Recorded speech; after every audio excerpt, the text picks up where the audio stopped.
नमस्कार दोस्तों, स्वागत है आपका मेरे YouTube channel English with Naresh Upadhyay पर। आज का जो हमारा एडिटोरियल है इसका टाइटल है the right balance. The Hindu editorial का जो टाइटल है वो है द राइट बैलेंस। किसके बारे में बात कर रहा है, किस चीज़ का बैलेंस करने का बात कर रहा है? ये बैलेंस करवाना चाहता है ये जो प्रोटेस्ट करते हैं, आप और हम जो प्रोटेस्ट करते हैं, जो विरोध प्रदर्शन करते हैं, कानून कोई भी कानून बनता है उसके खिलाफ मान लो, तो ये कहता है कि ये जो प्रोटेस्ट आप करते हो इसमें बैलेंस करना है आपने। मतलब किस टाइप का बैलेंस कहता है कि कई बार हम प्रोटेस्ट करते हैं तो कुछ ऐसी असुविधाएं भी होती हैं आम लोगों को, जो उनके हक हैं, उन्हें वो असुविधा नहीं होनी चाहिए। तो आपने क्या करना है, बैलेंस करना है कि दूसरे लोग भी परेशान नहीं हो और आपका प्रोटेस्ट भी क्या रहे, सही तरीके से सुचारू रूप से जैसा आप चाहते हैं, सरकार से जो मांग चाहते हैं वो आपकी पूरी हो। तो इसके बारे में ये बात करता है। ठीक है, एक और बताता हूं, जो टोन है हमारे पैसेज की, कई बच्चे मुझसे क्वेश्चन करते हैं कि सर पैसेज की टोन क्या होती है। टोन का मतलब होता है कि जो उसका सेंस निकलता है कि जो पैसेज होता है, जो एडिटोरियल होता है ना, वो अपने ओपिनियन, अपना क्या क्या बात कहना चाहता है वो। तो यहाँ पे जो टोन है ना पैसेज की, वो है सजेस्टिव टाइप की। सजेस्टिव का मतलब एक तरीके से सुझाव दे रहा है, ठीक है ना, आपको और हमको और साथ ही साथ गवर्नमेंट को एक तरीके से सुझाव देने की यहाँ पे बात हो रही है। ठीक है ना, अब ये किस तरीके के सुझाव की बात करता है हम देखते हैं इस हमारे एडिटोरियल में। तो सबसे पहले तो अगर आप वीडियो पे पहली बार आए हो, ठीक है, आपको एडिटोरियल अच्छा लगता है, या आप अभी तक देख रहे हो एडिटोरियल लेकिन आपने लाइक शेयर सब्सक्राइब वाला काम नहीं किया, तो प्लीज रिक्वेस्ट करता हूं साइड में सब्सक्राइब का बटन है वो दबा दीजिए, ठीक है, और अपने पढ़ने वाले साथियों के साथ इसे शेयर भी कर दीजिए। चलिए समझते हैं क्या है द राइट बैलेंस। अब देखते हैं किसका किस बीच में राइट बैलेंस होगा। Sudden organic protest should not automatically invite the states strong arm. समझो आप ये क्या कहता है ऑर्गेनिक प्रोटेस्ट। पहले तो मैं ये समझा देता हूं, जैसे ऑर्गेनिक फार्म होते हैं, ऑर्गेनिक खेती नहीं होती क्या? ऑर्गेनिक खेती का मतलब क्या होता है, सब कुछ अपने दम पर वहां पे उगता है, ठीक है, आप उसके ऊपर किसी तरीके के पेस्टिसाइड का यूज नहीं करते, बस वही ऑर्गेनिक। यहां पे ऑर्गेनिक प्रोटेस्ट का मतलब होता है ऐसे विरोध प्रदर्शन जो स्वतः हो जाते हैं, अपने आप हो जाते हैं। मतलब लोगों को कहीं कहीं ये फील हो जाता है कि यार हमारे यहां पे हितों के साथ टकराव हो रहा है, हमारे साथ अच्छा नहीं होने जैसा शायद कोई कानून आया है, उसे ऑर्गेनिक प्रोटेस्ट कहते हैं। लोग अपने मन से स्वतः उनके अंदर इच्छा जागे प्रोटेस्ट करने की, विरोध करने की, किसी का भड़काने से नहीं, स्वतः उनके मन में इच्छा जागे उस काम को करने की, दैट इज ऑर्गेनिक प्रोटेस्ट। तो अचानक से जो ऑर्गेनिक प्रोटेस्ट होते हैं ना, should not automatically invite the states arm strong arm. होना क्या नहीं चाहिए कि इनमें किसी भी तरीके से ये जो स्वतः विरोध प्रदर्शन होते हैं ना, इनमें एक तरीके से इनको रोकने के लिए, ठीक है ना, इनको रोकने के लिए क्या नहीं इन्वाइट करना, मतलब किनको नहीं बुला लेना चाहिए, इन पर ताकत का यूज नहीं करा जाना चाहिए, ठीक है ना। स्टेट्स स्ट्रॉन्ग आर्म, जो राज्यों की जो स्ट्रॉन्ग आर्म का मतलब यहां पे है फोर्स, फोर्स का मतलब ताकत। स्टेट्स को यहां पर किसी ताकत का यूज नहीं करना चाहिए, उनको नहीं बुलाना चाहिए। अचानक से जो ऑर्गेनिक प्रोटेस्ट होते हैं, स्वतः जो आंदोलन होते हैं, विरोध प्रदर्शन होते हैं, इनके अंदर कई बार क्या होता है, लाठीचार्ज अचानक से करवा दिया जाता है, ये सब चीजें ना, इनके बारे में ये कह रहा है। अब समझते हैं आगे क्या कहता है ये। Long after Shaheen Bagh became a potent symbol of democratic resistance. देखो लॉन्ग आफ्टर का क्या मतलब है यहाँ पे, तो सबसे पहले तो लॉन्ग आफ्टर का मतलब है कई दिनों बाद, काफी दिनों बाद शाहीन बाग, जो शाहीन बाग सब जानते होंगे, आपने सबने पढ़ा होगा शाहीन बाग के बारे में। शाहीन बाग दिल्ली में है, become a potent symbol, potent का मतलब लिख लो मजबूत, बहुत ही ताकतवर, सिंबल बना, किसका, बिकेम का मतलब बना, काफी समय बाद शाहीन बाग जो था ना वो बन गया था क्या, एक पोटेंट सिंबल बन गया था, मजबूत सिंबल बन गया था of democratic resistance. Democratic resistance का मतलब क्या, जैसे आपकी वॉच के ऊपर, घड़ी के पीछे वाटर रेजिस्टेंस लिखा रहता है ना, मतलब जिसमें पानी नहीं जा सकता, पानी को रोकने वाली कोई चीज होती है। तो डेमोक्रेटिक रेजिस्टेंस का मतलब है लोकतंत्र को रोकने वाला।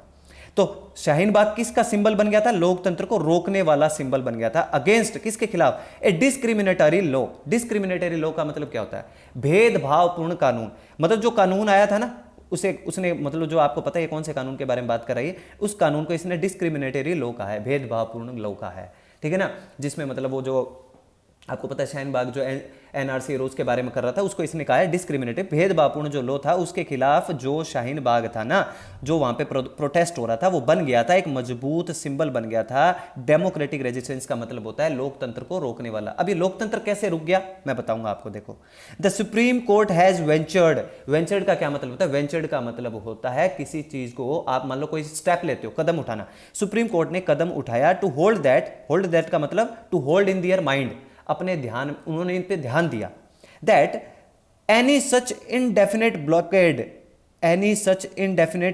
एनी सच इस प्रकार के कोई भी इनडेफिनेट जो ब्लॉकेड होते हैं, ब्लॉकेड का मतलब जो ये एक तरीके से, इनडेफिनेट का मतलब जिनका कोई अता पता नहीं होता, इनडेफिनेट का मतलब जिसकी कोई समय सीमा नहीं होती। ब्लॉकेड का मतलब किसी तरीके की कोई बाधा।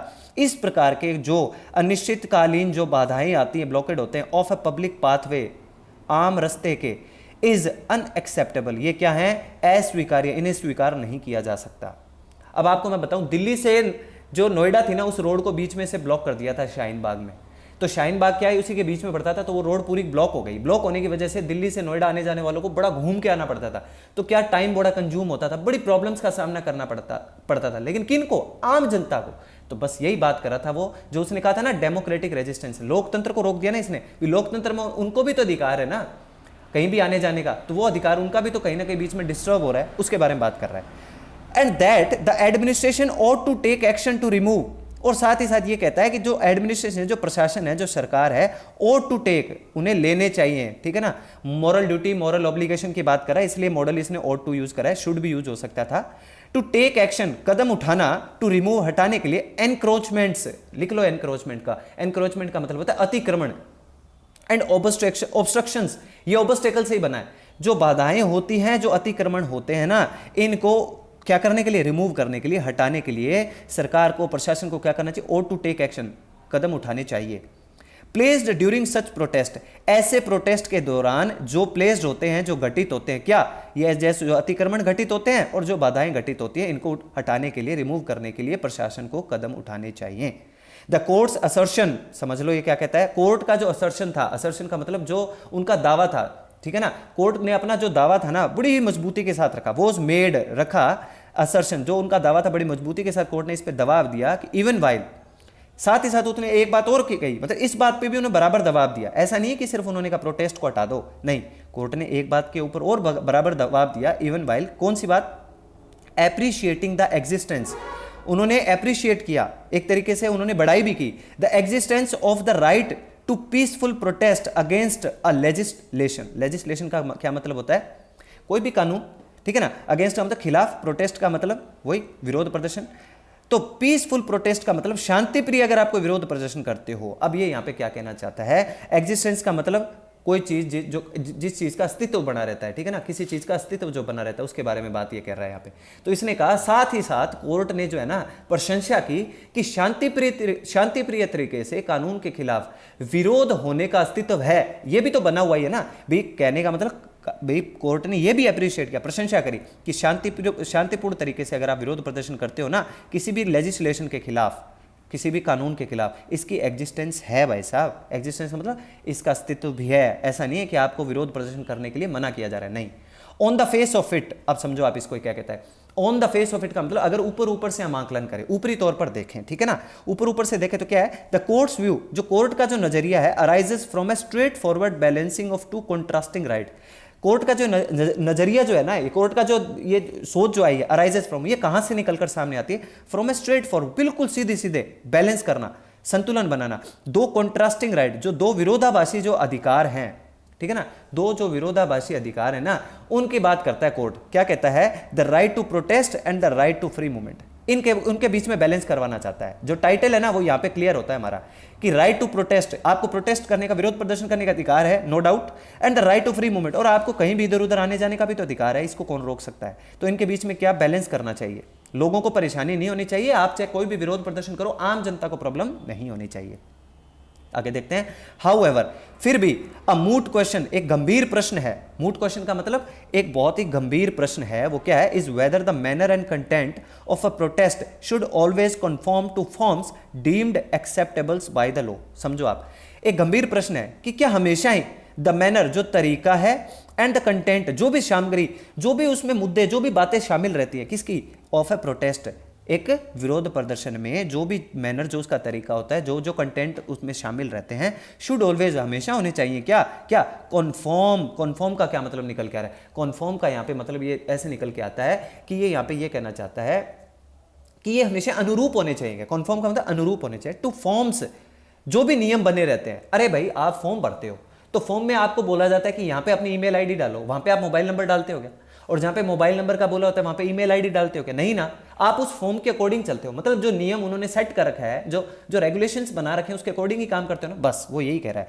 कि क्या हमेशा ही प्रोटेस्ट किया जो मैनर है, जो कंटेंट है, जो उनका तरीका है ना, वो हमेशा क्या होना चाहिए, अनुरूप होना चाहिए क्या, किसके, जो नियम बने हुए हैं, ठीक है ना, deemed acceptable bye the law, जो कानून के द्वारा, डीम्ड एक्सेप्टेबल का क्या मतलब है कि जो कानून के द्वारा संपूर्ण तरीके से स्वीकार्य जो नियम है, जिनको कानून ने जो जो नियम मान रखे ना, क्या उनके अनुसार ही होना चाहिए क्या प्रोटेस्ट। डीम्ड, डीम्ड का मतलब जिसको सभी मानते हो, ठीक है ना, डीम्ड, जैसे डीम्ड यूनिवर्सिटीज वगैरह होती है ना, वही। प्रोटेस्ट, जो भी आंदोलन होते हैं, जो भी विरोध प्रदर्शन होते हैं, बाय देयर वेरी नेचर, देखो वेरी नेचर का मतलब उनकी प्रकृति ही ऐसी है, उनका नेचर ही ऐसा है, ठीक है ना, उनका व्यवहार ही ऐसा होता है, मतलब इम्फेसाइज करने के लिए वेरी को यूज किया है यहाँ पे, ठीक है, ध्यान रखिएगा, इम्फेसाइज कर रहा है यहाँ पे, उनका नेचर ही ऐसा होता है। Are not always rooted in legality, कि उनके जो जड़ होती है ना, रूटेड का मतलब जो उनकी जड़ होती है उसमें लीगलिटी नहीं होती, कहीं तरीके से पूरे तरीके से वो कानून के अनुरूप नहीं चल सकते, उनका क्या होता है, नेचर ही ऐसा होता है। विरोध कोई कर रहा है तो ऑब्वियस ही बात है थोड़ा बहुत तो एग्रेशन दिखाएगा ही, ठीक है, but rather derive legitimacy from, तो पहले तो ये नोट डाउन कर लो, डिराइव फ्रॉम, याद कर लेना, डिराइव के साथ फ्रॉम प्रेपोजिशन आती है, कितनी ही बार एग्जाम में आई हुई है। अब ये कहता है बट रेदर, अब ये कहता है बट रेदर, लेकिन इसके बजाय ये जो विरोध है इनमें लेजिटिमेसी मतलब कानूनी जो वैधता है ना वो शामिल है, निहित है, डिराइव फ्रॉम का मतलब शामिल है, निहित है, ठीक है ना, भी कहने का मतलब कानूनी जो वैधता है ना वो किन में शामिल है, इन प्रोटेस्ट्स में भी, ये प्रोटेस्ट जो भी होते हैं ना इनमें भी तो कानूनी वैधता है। कहने का मतलब कानूनी वैधता कैसे, अरे भाई आपको प्रोटेस्ट करने से कोई रोक थोड़ी सकता है, ये भी तो कानूनी रूप से आपको अधिकार मिला हुआ है ना। From the rightness of the underlying cause and the extent of public support, मतलब अब ये क्या कहना चाहता है कि ये जो भी आप विरोध करते हो ना इनमें भी तो कानूनी वैधता है, डिराइव फ्रॉम का मतलब निहित है, शामिल है। अब जो कारण इसमें शामिल है, अंडरलाइंग का मतलब, अंडरलाइंग का मतलब होता है जो कारण इसमें अंडरलाइंग है, अंडरलाइंग का मतलब स्पेशल थोड़ा एम्फेसाइज कर रहा है, वो अंडरलाइंग का मतलब होता है दबाव देना, वो दबाव दे रहा है इनके कारण पर, इनके कारण के सही होने पर, राइटनेस, इनके कारण के सही होने पर, कि किसी सही कारण की वजह से तो प्रोटेस्ट हो रहा होगा। And the extent of, extent का क्या क्या मतलब निकल के आ रहा है, एक्सटेंट का मतलब होता है लेवल, स्तर, और इनमें किस स्तर का पब्लिक सपोर्ट है, लोगों की सपोर्ट, लोगों का इसमें किस स्तर पर लोगों का इसको सपोर्ट मिला हुआ है, ये भी चीजें देखने लायक हैं। इन मैनी केसेस, बहुत सारे केसेस में दे आर, क्या कहता है, दे आर अगेंस्ट लॉज, ये क्या होते हैं, कानून के खिलाफ होते हैं, बहुत सारे केस ऐसे होते हैं जहां पे कानून के खिलाफ होते हैं। एंड रेगुलेशंस, नियमों के खिलाफ होते हैं। परसीव्ड एज अनजस्ट, परसीव्ड का मतलब क्या बन गया, वही देखो, परसीव्ड एज अनजस्ट, इसका जो मीनिंग निकल के यहाँ पे आता है वो किस तरह की, जिसमें कोई चीज़ है ना मान ली जाती है, ठीक है ना, जिस चीज़ को आपने कोई एक्सेप्ट कर लिया, स्वीकार कर लिया, तो जिसमें जिसको आपने परसीव्ड कर लिया मतलब जिसको मान लिया, क्या है, अन्याय के तौर पे, अनजस्ट, अन्याय के तौर पे जिस चीज़ को आपने मान लिया ना, तो क्या होता है कि बहुत सारे केस में है ना ये कानून के, लॉ के नियमों के खिलाफ होते हैं, रेगुलेशंस के खिलाफ होते हैं, और इनको क्या मान लिया जाता है, इनको एज ए अनजस्ट मान लिया जाता है। अनजस्ट का मतलब आप इनको अन्याय की धारणा ही मान लेते हो कि भाई साहब प्रोटेस्ट हो रहा है तो फिर तो अन्याय ही हो रहा है। ए फ्लैश स्ट्राइक, अब देखो फ्लैश स्ट्राइक का क्या मतलब होता है, देखो मैं फ्लैश स्ट्राइक का मतलब बताता हूं आपको। फ्लैश स्ट्राइक का मतलब होता है, जब स्ट्राइक का मतलब तो क्या होता है, हड़ताल, स्ट्राइक का मतलब हड़ताल, और फ्लैश का मतलब अचानक, जैसे फ्लैश कई बार बिजली चमकती है ना, तो वो वाली बात है फ्लैश स्ट्राइक, अचानक से जो हड़ताल हुई। स्पॉन्टेनियस रोड ब्लॉक, अचानक से जो रोड को ब्लॉक कर दिया जाता है, स्पॉन्टेनियस का मतलब अचानक से, तीव्रता से जो रोड को आप ब्लॉक कर देते हो। एक कॉल फॉर, मांग की जाती है, कॉल फॉर का मतलब मांग करना, डिमांड करी जाती है, एक कंप्लीट शटडाउन की, पूर्ण रूप से शटडाउन, भी दुकानें वगैरह बंद करवाते हैं ना कई बार, और एक कैंपेन या फिर एक ऐसा अभियान चलाया जाता है टू फिल अप जेल्स, जिसमें जेल भरो आंदोलन, जेल भरो, ऐसे अभियान चलाए जाते हैं, बाय डिफाइंग, खंडन करते हुए, मना करते हुए, प्रोहिबिटरी ऑर्डर्स, जो निषेधात्मक, प्रोहिबिशन का क्या मतलब होता है, निषेध, जो निषेधात्मक जो ऑर्डर्स होते हैं, जो आदेश होते हैं, जितने भी निषेधात्मक आदेश होते हैं ना, इनका क्या कर देते हो, डिफाई कर देते हो। Each of these is not, इनमें से कोई सा भी, ईच ऑफ दीज का मतलब ये जो ऊपर अब आप पढ़ के आए ना, स्ट्राइक वाला, रोड को ब्लॉक कर देना, शट डाउन करवा देना, जेलों को भरना, इनमें से कोई भी is not in strict sense legal, अगर स्ट्रिक्ट सेंस में बात करें तो वो क्या नहीं, लीगल तो नहीं है, कानूनी तो नहीं है, वैध तो नहीं है, लेकिन बट परंतु एट द सेम टाइम, अगर उसी समय हम बात करें, it is an inevitable part, ये क्या एक इनएविटेबल पार्ट है। इनएविटेबल पार्ट का मतलब एक अभिन्न अंग है, एक अभिन्न हिस्सा है of the culture of protest, protest के कल्चर का। प्रोटेस्ट का तरीका यही होता है कि इसमें ये सारी चीजें शामिल होती हैं, ये तो अभिन्न हिस्सा है उसका, इन डेमोक्रेसी, लोकतंत्र में। In this case Shaheen Bagh की बात कर रहा है। इस केस में the court rightly notes that, court है ना बिल्कुल सही सही तौर पे नोट करवाती है, इशारा करती है, that the administration, court note देती है मतलब कोर्ट बताती है क्या, कि जो प्रशासन था, जो सरकार था, नीदर नेगोशिएटेड, ना तो वो बात कर पाए, बातचीत के स्तर पर किसी बात को सुलझा पाए। नेगोशिएशन का क्या मतलब होता है, बातचीत करके किसी भी बात को सुलझा लेना। तो अब एक और बता देता हूं, नीदर नोर हो चाहे आइदर और हो, नीदर नोर नेगेटिविटी में यूज होता है, आइदर और पॉजिटिविटी में, फिर चाहे नीदर नोर हो चाहे आइदर और हो, ये हमेशा दो के लिए यूज करे जाते हैं, ठीक है, ध्यान रखिएगा। तो ना तो इन्होंने नेगोशिएट करा, बातचीत करी विद द प्रोटेस्टर्स, विरोध प्रदर्शन करने वालों के साथ in Shaheen Bagh not tried to clear the scene, और ना ही उन्होंने कोशिश करी कि सीन को क्या किया जाए, क्लियर किया जाए, ना इसकी कोशिश की। तो नीदर और नोर आपस में दोनों कंजक्शन जुड़े हुए हैं।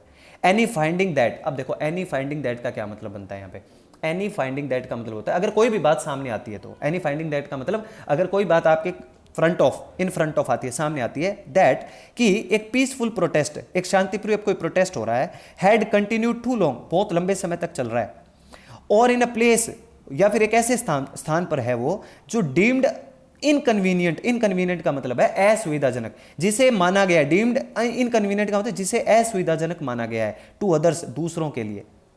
कहने का मतलब कि अब ये है ना, सरकार को बोल रहा है एक तरीके से कि चलो मान लो ऐसी कोई बात सामने आती है कि कोई प्रोटेस्ट है जो बहुत लंबे समय से चल रहा है और एक ऐसी जगह पे चल रहा है जो दूसरों के लिए असुविधाजनक जगह है, शुड नॉट एनकरेज, वो आपको एनकरेज नहीं करती, आपको एक तरीके से वहां पे ये संबल नहीं मिल जाता, ये ताकत नहीं मिल जाती उससे, किसको, द एडमिनिस्ट्रेशन, प्रशासन को, टू सीक, कि प्रशासन क्या चाहे, अर्ली कर्ब्स, तुरंत उसको क्या करते, कर्ब का मतलब होता है जल्दी से रोक लगा देना, कि आप जल्दी से उसके ऊपर रोक लगा दो, on the freedom of assembly, assembly के जो सभा होती है उसकी स्वतंत्रता पे, कि कोई प्रोटेस्ट लंबे समय से चलता आ रहा है और एक ऐसी जगह पर भी है जो जगह क्या नहीं है, सुविधाजनक भी नहीं है दूसरों की नजर में, तो इसका मतलब ये नहीं है कि आप तुरंत उसके ऊपर, प्रशासन ये चाहे टू सीक, ठीक है ना, कि प्रशासन ये चाहे कि उसके ऊपर जल्दी से कर्ब कर दे, रोक लगा दी जाए, on the freedom of assembly, assembly जो भी सभा हो रही है उसकी फ्रीडम पे, स्वतंत्रता पे।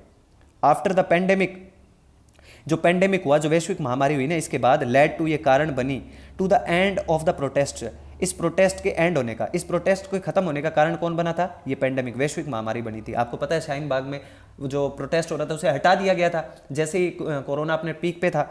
देयर वॉज लिटिल लेफ्ट, कुछ भी नहीं बचा, लिटिल कहाँ है, नेगेटिविटी में यूज होता है ना, कुछ भी नहीं बचा, ठीक है ना, फॉर एडजुडिकेशन, एडजुडिकेशन का मतलब न्याय करने के लिए, भी न्याय के लिए वहां पे कुछ बचा ही नहीं। एंड द कोर्ट्स रिमार्क, और कोर्ट ने क्या कर दिया, टिप्पणी कर दी, माइट कम अक्रॉस, जो क्या है, सामने आ सकती है, ठीक है ना, कम अक्रॉस का मतलब अचानक से सामने आती है, एक किस तरीके से सामने मानी जा सकती है, ग्रेटिट्यूअस ऑफरिंग। अब देखो ये समझो, ग्रेटिट्यूअस का क्या मतलब होता है, बिना कारण के, बिना किसी रीजन के उन्होंने क्या की, ऑफरिंग करी, ऑफरिंग का मतलब भेंट दे दी, किसको, टू एडमिनिस्ट्रेटर्स, प्रशासन को, जो लुकिंग, जो पहले से ही देख रहे थे, टू डीलेजिटिमाइज प्रोटेस्ट, उस प्रोटेस्ट को अवैध करार देने का, पहले से ही वो लुकिंग टू का मतलब पहले से प्लानिंग करके बैठे थे वो तो। और कोर्ट का जो रिमार्क आया ना, इस एक तरीके से उनको क्या दे दिया, अचानक से एक तरीके से एक ऑफर कर दिया, ऑफर करने मतलब एक उनको भेंट सी दे दी, बिना किसी कारण के। फॉलोइंग द अर्लियर जजमेंट, अगर हम पिछले जो भी जजमेंट हुए हैं उनको फॉलो करते हैं, उनको देखते हैं, दैट एनी बंद, किसी प्रकार का कोई बंद किया जाता है, इज इलीगल, वो अवैध है, वो कानूनी नहीं है। कोर्ट्स रूटीनली स्टेड, कोर्ट ने क्या किया, रूटीनली, कंटिन्यूटी में, ठीक है ना, कई बार स्टेड का मतलब रोक लगाई है, सेक्टर वाइड स्ट्राइक पर, कई बार, कई सेक्टर का मतलब जैसे किसी भी सिटी में, किसी शहर में अगर आप किसी सेक्टर के अंदर कोई प्रोटेस्ट करते हो ना, उसके ऊपर कोर्ट ने क्या कर दिया है, स्टे का ऑर्डर दिया हुआ है। कोर्ट बार बार रूटीनली उन पर स्टे का ऑर्डर देता रहता है। Another aspect of the present ruling, अब देखो अगर दूसरा पहलू देखा जाए, प्रेजेंट रूलिंग का मतलब इस वर्तमान जो भी रूलिंग हुआ है, जो भी आपने क्या किया है, जो भी आपने ऑर्डर्स दिए हैं, ठीक है ना, इसके ऊपर अगर वर्तमान में आप क्या देखते हो, इनके वर्तमान पहलू पे देखते हो, इज द असर्शन, ये अपने आप में क्या है, असर्शन है। असर्शन का मतलब ये अपने आप में एक तरीके से क्या बन के आते हैं, किस तरीके से निकल के आते हैं, ये अपने आप में एक दबाव है, किस चीज का, क्या दबाव कहता है ये, that protest should be confined to designated places, कि जो प्रोटेस्ट जो है ना, असर्शन का मतलब इन्होंने दावा किया है कि जो प्रोटेस्ट है, जो विरोध प्रदर्शन होंगे, शुड बी कन्फाइंड, कन्फाइंड का मतलब क्या होता है, कन्फाइंड का मतलब होता है सीमित हो जाना किसी चीज का, ये सीमित हो जाने चाहिए, शुड बी कन्फाइंड, सीमित हो जाने चाहिए, टू डेजिग्नेटेड प्लेसेस, मतलब कुछ निर्धारित स्थानों पर। आपको पहले से बोल दिया जाएगा कि इसी जगह पर आप क्या कर सकते हो, विरोध प्रदर्शन कर सकते हो, ऐसी जगह पर ये क्या हो सकते हैं, प्रोटेस्ट किए जा सकते हैं, ठीक है ना, confined to such judicial certitude, इस प्रकार के जो जुडिशियल सर्टिट्यूड है, अब मैं आपको समझाता हूं एक मीनिंग यहाँ पे। देखो सर्टिट्यूड जो है ना, ये सर्टिफिकेट से ही बना है। सर्टिफिकेट का क्या मतलब होता है? कोई कथन दे देना, कोई फैसला दे देना, ठीक है ना।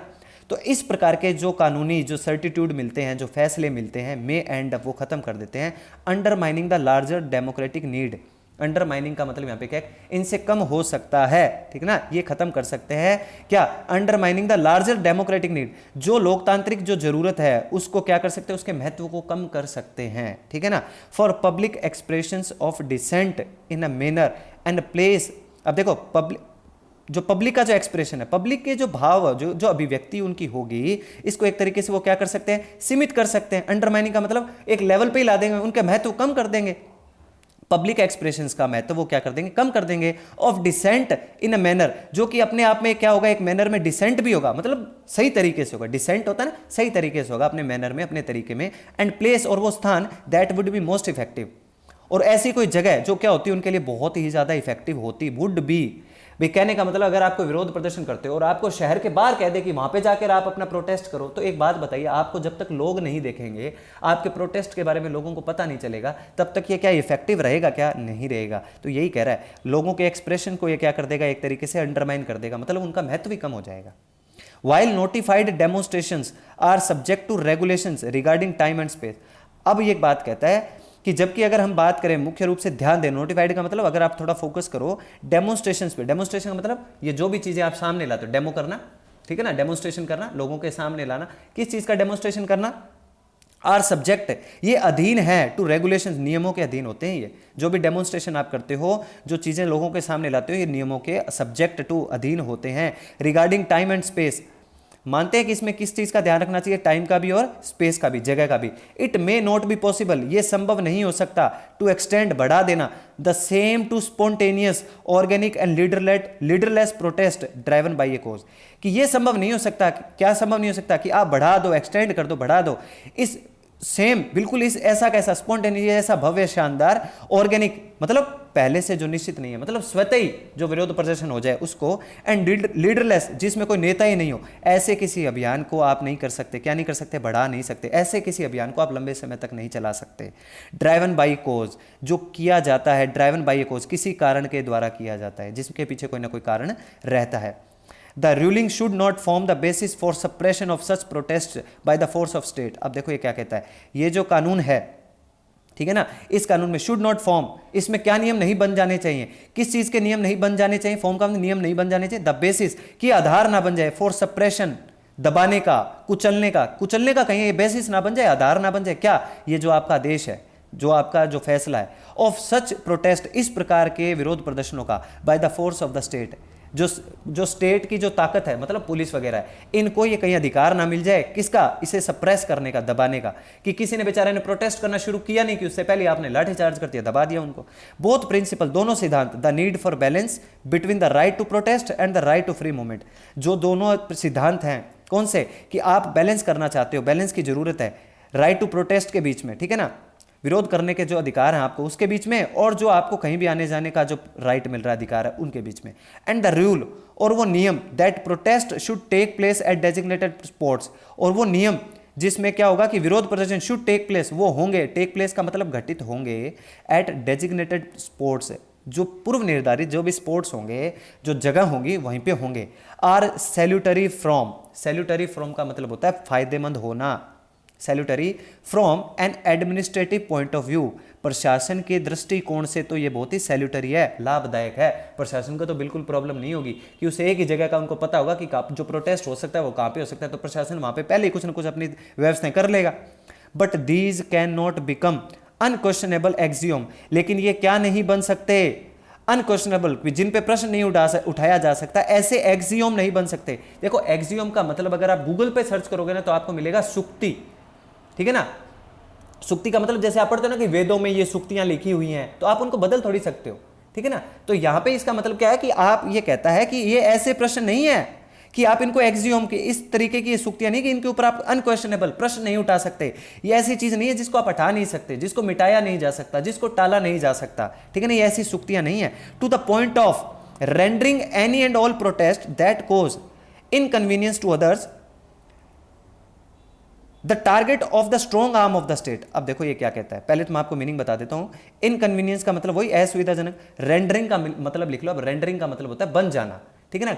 क्या नहीं बन जा, यहाँ पे नोट, ये नोट लगेगा रेंडर के पीछे, कैसे बनाते हैं देखो, कैन नोट है ना, कैन नोट रेंडर, ऐसे जुड़ेगा ये। अब ये क्या कहता है कि ये है ना, ये जो सुक्तियां है, ये क्या है, इन पे ऐसा नहीं है कि प्रश्न नहीं उठाया जा सकता। टू द पॉइंट ऑफ, किसको ध्यान में रखते हुए, रेंडरिंग, मतलब कि ये उस स्तर के सारे विरोध जो कि दूसरों को असुविधा करवा देते हैं, जितने भी जो भी आल प्रोटेस्ट दैट कोज, जो कारण बनते हैं, इनकन्वीनियंस, असुविधा के कारण बनते हैं, टू अदर्स, दूसरों के लिए, ठीक है ना।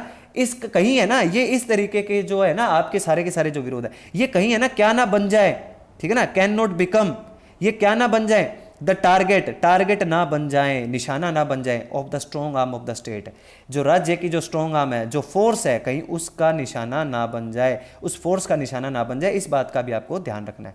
तो ये था आज का हमारा एडिटोरियल। आई होप आपको समझ में आया होगा, अच्छा लगा होगा। तो बस लाइक शेयर सब्सक्राइब कर दीजिए। मिलते हैं कल एक ऐसे ही अच्छे एडिटोरियल के साथ, तब तक के लिए थैंक यू, बाय बाय।